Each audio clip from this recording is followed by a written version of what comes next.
Bago matapos ang taong 2023, may ilang wish o mga hiling ang ating mga senador para sa ating bansa sa susunod na taon. Kung ano-ano ito, alamin natin sa ulat ni Daniel Manalastas.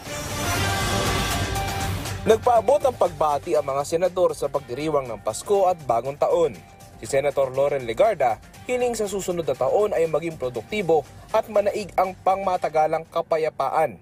Hangad niya rin ang pagmamahal ay tumimo sa lahat. Sa ating mundo at ang mga nagdidigmaang mga panig ay magtatag ng pagkakaisang magdadala ng benepisyo sa ating lahat. Si Senate President Juan Miguel Zubiri nanawagan namang ipagpasalamat ang mga biyayang natanggap natin ngayong taon. Hiling niya ay magkaroon ng makabuluhang Pasko ang bawat isa. Marami tayong nagawa sa ating pagkakaisa at sa patuloy natin pagtutulungan, mas marami pa tayong magagawa para sa ating mga pamilya, para sa ating mga komunidad at para sa buong bayan. Nitong nakaraang weekend, binisita naman ni Senator Bongo kasama si dating Pangulong Rodrigo Duterte ang mga batang pasyenteng may kanser sa Davao City. Tradisyon na itong ginagawa ng dating Pangulo tuwing panahon ng Kapaskuhan. Hiling naman ni Senator Lito Lapid ay magandang kalusugan para sa bawat isa ngayong holiday season.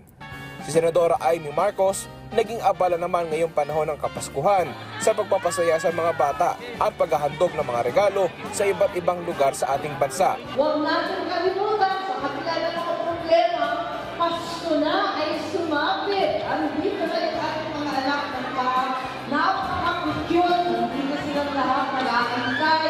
At kahit paano, ano man ang problema, asahan na may solusyon.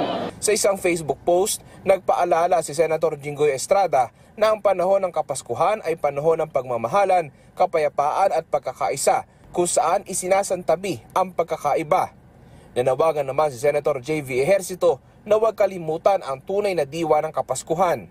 Huwag natin po kalimutan ang diwa ng Pasko na ito'y para sa ating Panginoon. Alam kong tayong lahat ay nagsasaya, nagkakaroon ng mga pagtitipon, pero ang pinakadiwa, huwag po natin kalimutan, ito para sa ating minamahal na Hesukristo. Si Senator Nancy Binay nagpaalalang ngumiti gaano man kasimple ang selebrasyon ngayong panahon ng holiday season. Let us spend time with our loved ones and catch up with friends this holiday season. Let's make happy memories this Christmas. Daniel Manalastas para sa Bayan.